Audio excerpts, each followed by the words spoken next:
Donc, en direct du site Ouachacide, le site de transmission culturelle et nous accueillons aujourd'hui les candidats à la chefferie. Nous sommes avec Mme Marjolaine Étienne, notre troisième candidate. Donc, merci d'avoir accepté l'invitation du Conseil des jeunes, Mme Étienne. Oui, Mme la vice-chef. Oui. Donc, le fonctionnement aujourd'hui pour l'entrevue, il va y avoir 5 questions. La première question, vous aurez 5 minutes pour répondre.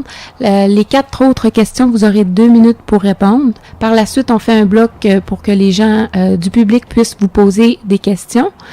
Donc, à ces questions-là, également, vous aurez 2 minutes pour répondre, pour un maximum de 2 questions du public. Parfait. Donc, pour commencer, la première question, parlez-nous de votre programme et de vos intérêts premiers. Comme j'ai déposé à la population, effectivement, ma plateforme électorale, 3 grands objectifs ont été identifiés. Donc, notamment celui de travailler les grands enjeux sociaux, culturels et économiques dans une perspective d'équilibre. L'aspect d'assurer aussi également un leadership fort auprès des autres nations, des gouvernements aussi également, et de la région aussi. Quand je parle gouvernement, je fais référence au fédéral et provincial. Et également tout l'aspect de réconcilier les élus dans la relation en toute transparence et d'ouverture et communication avec l'ensemble de la population. Parfait. Donc, pour la question 2, pourquoi pensez-vous vous serez la meilleure chef des Pequawagamis-le-Noots et qu'est-ce qui vous démarque des autres candidats? Ben, en fait, c'est une question qui, au cours depuis ma mise en candidature, revient souvent. Ce que j'amène, c'est sûr et certain que pour avoir travaillé près de 15 ans dans la vie politique, c'est certain qu'effectivement, tout l'ensemble des préoccupations qui existent au sein de notre communauté, que ce soit la réalité sociale, et surtout ma préoccupation qui est aussi au niveau sur la jeunesse. Donc, je mise dans mon programme, je mise également sur la jeunesse. Donc, effectivement, c'est quelque chose qui est très apparent. Tout l'aspect de pouvoir miser sur la formation, miser également sur l'aspect économie pour que les jeunes puissent s'insérer sur le marché du travail. OK. Parfait. Pour la 3e question, que comptez-vous faire pour l'éducation? Ben, en matière d'éducation, c'est comme je viens de mentionner tantôt, c'est sûr et certain que j'aspire à ce que les jeunes puissent réaliser leurs rêves, répondre à leurs attentes aussi également. Et j'apporterai également un outil que le Conseil des jeunes a déposé en 2014, effectivement, quant à l'utilisation du Fonds de génération future. Je pense que vous êtes au courant, effectivement, des priorités ou des pistes d'action que vous avez énumérées au cours de ce document-là qui a été déposé, notamment quant à la gestion du fonds. Donc, vous avez effectivement consulté les jeunes de la communauté pour pouvoir identifier ces pistes, notamment sur la création d'un fonds pour le développement de la jeunesse. Et puis, je pense que ce document serait quelque chose et un outil et un levier pour pouvoir faire en sorte de pouvoir mettre en œuvre. Et je crois qu'effectivement que le Conseil des jeunes est le guichet au niveau, la porte d'entrée des jeunes pour pouvoir mettre en œuvre toutes ces actions-là.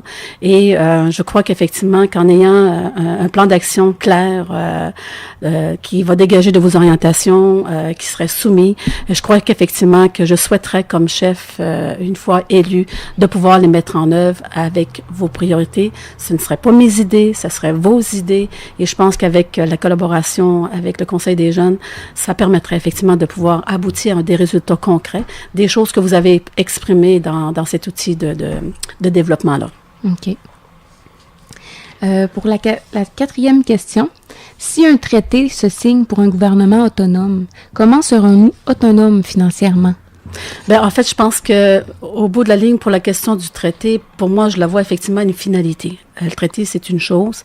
Et avant d'arriver au traité, c'est certain que autant les jeunes, autant les membres de la population vont pouvoir effectivement être sensibilisés et informés en amont avant que le traité se fasse. Parce que le traité, pour moi, je le vois effectivement que c'est une signature, si on veut, de la population de pouvoir s'exprimer sur quelque chose en ayant toutes les informations nécessaires pour pouvoir mettre un X sur un oui ou sur un non. Je pense que c'est à la liberté de la population de pouvoir s'exprimer sur le sujet. Mais avant d'arriver à cette finalité-là au niveau du traité, c'est important qu'effectivement de pouvoir mettre en amont un processus de consultation où ce que les jeunes, les aînés, les femmes et les hommes vont pouvoir effectivement s'exprimer. J'entends effectivement effectivement pour, dans cet aspect-là, que on puisse écouter les préoccupations des gens, parce qu'effectivement, on se rappelle que ça fait quand même un bon 35 ans qu'on négocie. Maintenant, je pense qu'on est rendu à un moment-ci de pouvoir s'asseoir, de se rencontrer, de faire le point sur la situation, de se donner des prochaines orientations. Et je pense que la façon de pouvoir se donner ces orientations, c'est effectivement de s'asseoir et d'en discuter et d'être à l'écoute de la population quant à l'égard au niveau du traité. L'autonomie financière, c'est sûr et certain qu'on se doit, comme Première Nation, de pouvoir de prendre en charge, si on veut, toute cette prise en charge des services à l'égard au niveau des besoins réels de la communauté. Parfait.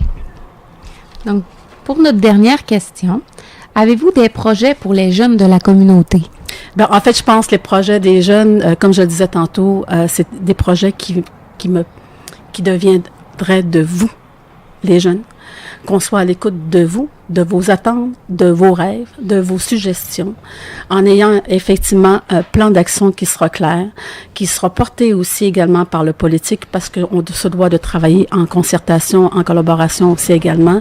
Et je pense qu'effectivement que à ce jour, si les projets des jeunes, en ayant un portrait des idées de ces jeunes-là qui seront exprimées, je pense que vous avez aussi également la possibilité de pouvoir préparer des rassemblements au niveau local, d'aller chercher ces appuis-là, d'être à l'écoute de ces jeunes-là et de nous déposer effectivement l'ensemble des idées, un peu comme vous l'avez déposé, cet outil-là, où est-ce qu'on retrouve des pistes d'action.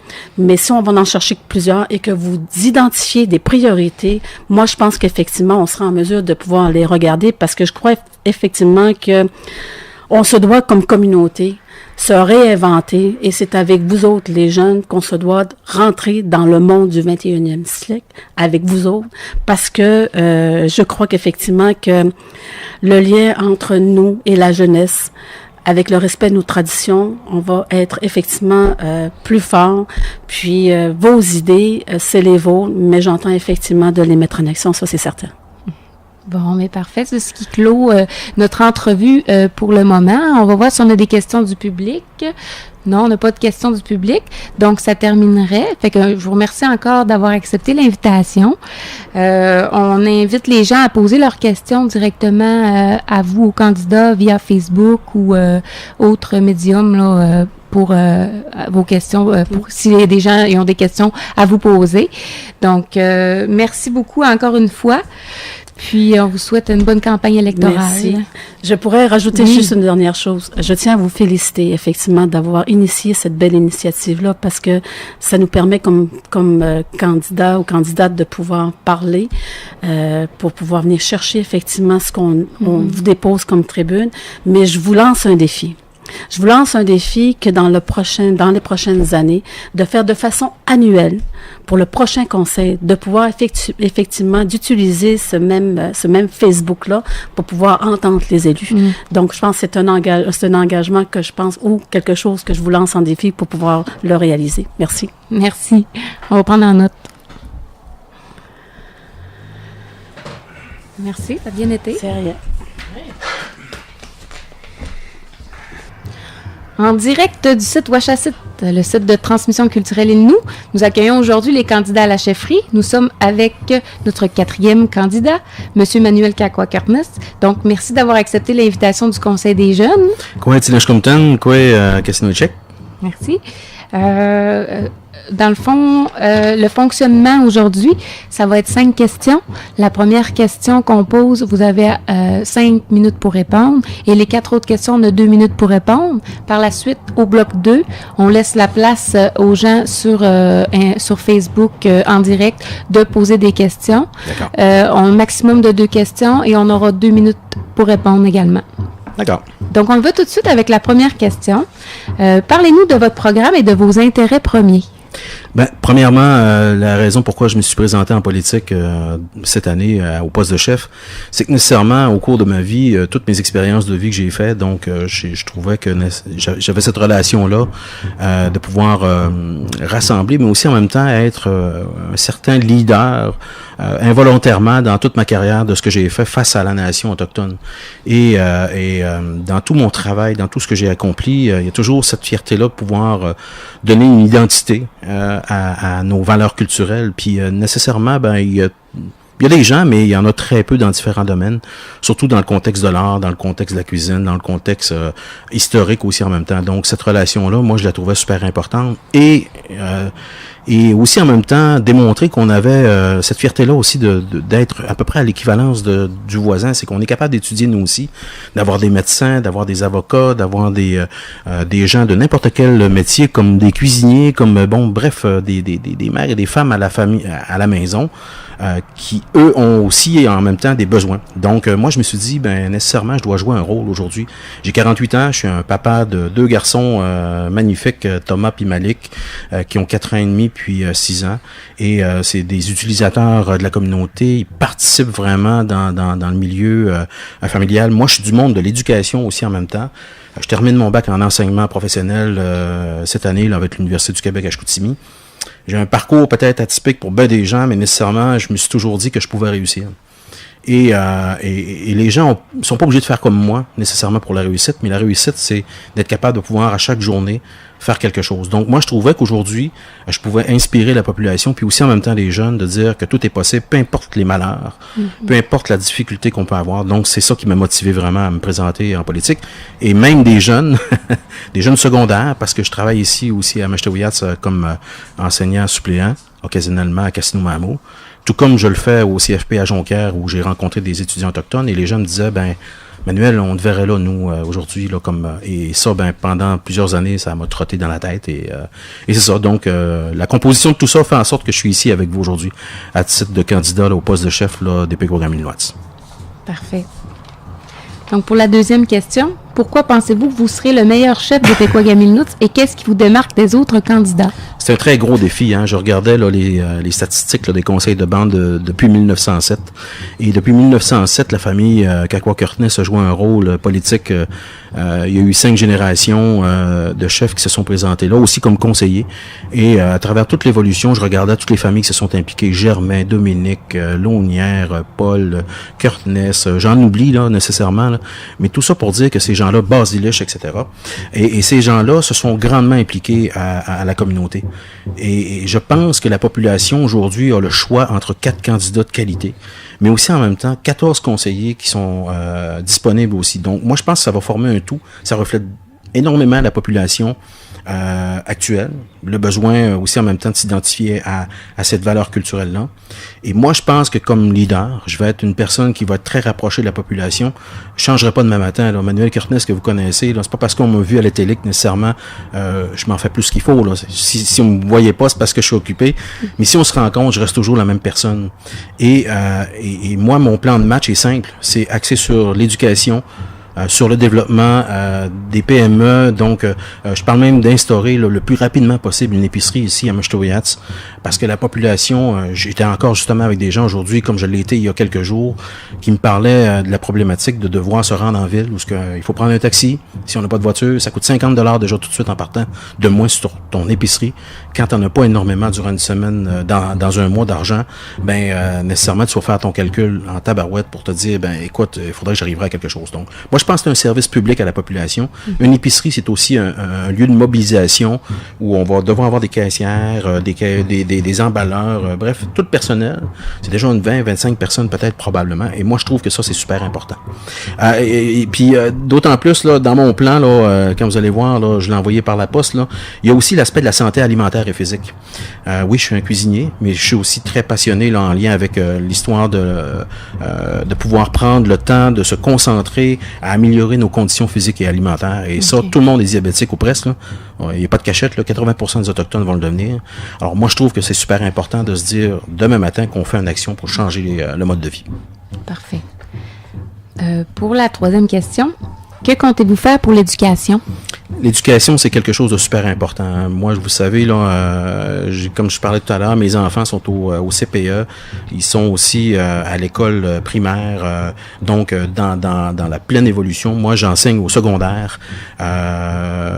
J'ai été aussi suivre une formation en DEP cuisine. J'ai vu comment ça se passait en étant adulte.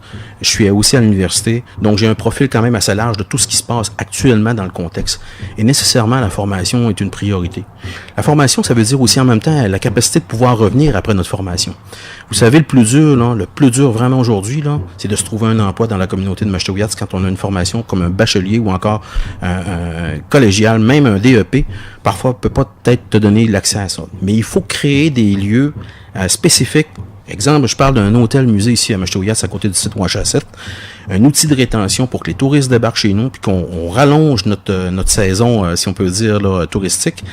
Parce que nécessairement, avec toute la beauté de la chose, la beauté du site, il faut créer un environnement un peu plus stable pour pouvoir être sûr d'au moins d'avoir la possibilité d'avoir un emploi. Je vous parlais d'une épicerie tout à l'heure, je vous parlais d'un hôtel-musée, je parle aussi peut-être dans le fond, d'un hôpital. Un hôpital qui est en lien avec d'aider les gens là, pour le diabète. Donc, nécessairement, si ces gens-là sont pas accompagnés dans leur vie, moi, je crois bien gros à l'utilisation du garde-manger. Les plantes, la forêt, le côté holistique à lequel on devrait normalement revenir.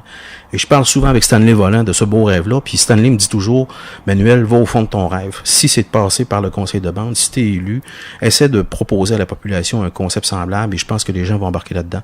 Mais nécessairement, ça demande beaucoup de temps, ça demande de l'effort, ça demande un consensus à la table politique, ça demande un appui de la population, et ça, l'appui de la population, ben nécessairement, ça passe par l'élection du 29 mai.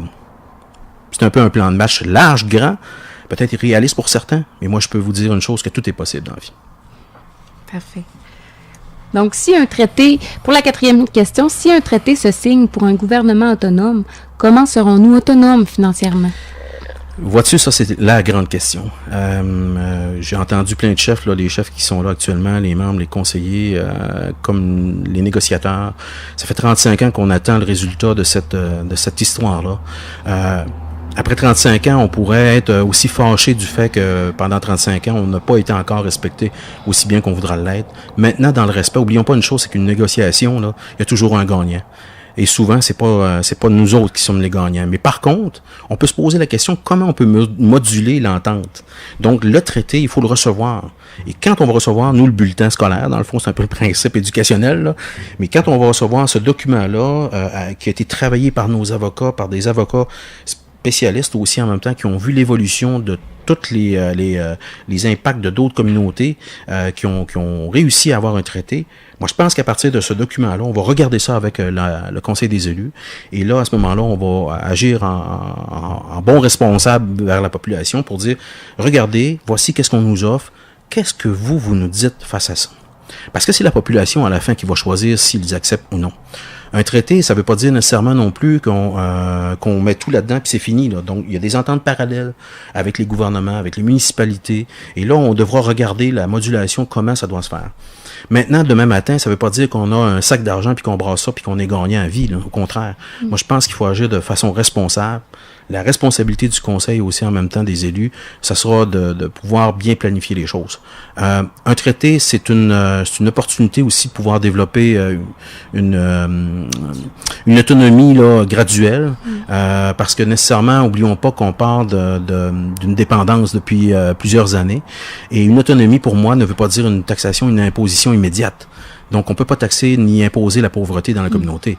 Quand on aura atteint un certain niveau, quand on verra de quelle façon on doit justement agir avec ça, ben on prendra les moyens. Mais nécessairement, je voudrais bien vous lancer la solution demain matin, mais j'attends de voir le papier avant de savoir qu'est-ce qu'on devra recommander à la population. D'accord. Donc, pour notre 5e question, avez-vous des projets pour les jeunes de la communauté? C'est certain que j'ai des projets pour les jeunes de la communauté. Première des choses, les institutions, moi je regarde les écoles, les institutions qu'on a actuellement.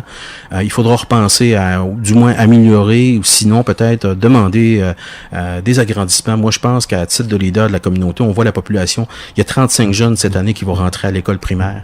Et de ces 35 jeunes-là, on déborde déjà dans 3 autres classes de l'autre côté. On a une garderie scolaire qui était à 92 enfants sur l'heure du midi, puis à la fin de la journée. On déborde dehors, mais nécessairement quand il fait pas très beau, quand il fait, on n'a pas accès à des équipements. Donc moi je pense qu'il faut repenser cette façon-là de faire avec l'école. améliorer les conditions. Même à ça, je regardais la bibliothèque. Vous savez, la bibliothèque, là, moi, j'ai écrit un livre, puis vous savez comment que les livres, là, ça voyage encore. On est encore près, nous, de ça, même si tout se fait de manière virtuelle avec vous autres aujourd'hui. Moi, je pense que une des priorités, ça sera bien sûr de rendre un lieu accessible à la population. Sortir du fond de l'aréna, même si je respecte le concept, et de vraiment proposer quelque chose aux élus pour qu'on puisse avoir une image à nous. Ça créera ce premier lien-là. Deuxième des choses, aussi en même temps, les équipements sportifs. Bon, récemment, on a eu l'installation d'un équipement qui s'adresse beaucoup plus aux adultes, mais moi, je pense que si on regarde le gymnase qu'on a actuellement, si on regarde d'autres équipements qui seraient probablement prioritaires pour nous, ici à Meshtoyatz, de multiplier autre chose. Oui, le hockey, j'ai rien contre le hockey puis les autres activités qui se font, mais moi, je pense qu'on pourrait peut-être diversifier dans un contexte plus... et faire la demande. Et là, la communauté aura à faire un choix aussi en même temps. Vous savez, il y a des gens qui vont dire, ah oui, Emmanuel, tu as des beaux grands projets. Ben, il y a des fonds qui sont là disponibles ou à lesquels nous, on pourra investir à quelque part. Et ces ententes-là qu'on a déjà situées avec d'autres gouvernements, si les gouvernements ne veulent pas répondre favorablement à nos demandes, alors c'est leur responsabilité pourtant. Ben, moi, je pense que le gouvernement provincial et fédéral auront l'odieux de la chose de nous dire non. Mais la communauté doit mettre nécessairement aussi de l'investissement là-dedans. Et je pense que ça devient une priorité, là. Et là, le Conseil des élus aura à agir, à proposer. On va travailler très fort ensemble pour amener quelque chose de concret. Parfait. Bon. Merci beaucoup. Ça conclut le bloc 1. Le bloc 2, on invitait les gens à poser des questions en direct sur Facebook. Est-ce qu'on a des questions pour le moment? On n'a pas de questions, mais on invite les gens à les poser directement à vous, dans le fond, aux candidats à la chefferie pour toute question pertinente pour le choix du vote. Donc, je vous remercie beaucoup de vous être déplacé, d'avoir accepté l'invitation du Conseil des jeunes. Merci beaucoup. J'aimerais quand même dire quelques mots en Elwayun, compte tenu que vous savez tout l'effort, je pense, que la population fait. J'en ai pas parlé tout à l'heure, mais j'avais aussi l'intention de proposer un lieu de formation qui était un centre de formation professionnelle modulable, c'est-à-dire en fonction du besoin, mais aussi en même temps un lieu où l'éducation des adultes, mais aussi en même temps le Elwayun pourrait s'y retrouver à l'intérieur, donc de façon moderne. Mais nécessairement, moi, j'aime beaucoup l'aspect virtuel qu'on fait là actuellement. Je sais qu'il y a de la modernité qui existe. Je l'ai vu actuellement dans le contexte de mon bac en enseignement. Et ça, ces façons et ces méthodes-là vont être importantes. Donc, je vais quand même me présenter. Kwe Nilo Manuel Kakwakertnes, ou même Meshtoyatz, Pego Ramilnoitz. Ninniun, ou là, peut-être que je vais me tromper, là, mais vous allez voir, c'est l'effort qu'il faut faire. Uchmaun, Titi, Uchchika, Casino, Ilno, Ute, Tishnats, Meshwe o Katsishita, Ke, Tetwa Simnuts, Timoshumnuts, Kukumnuts, Ke, Ntse, Kalumta, Titi Kasnu Papiel, Ishnita, Ke, Wilao. Tapeshkuts, Achishelnut, Tchikamilipilou. Tinushkumtan. Tinushkumtan. Merci.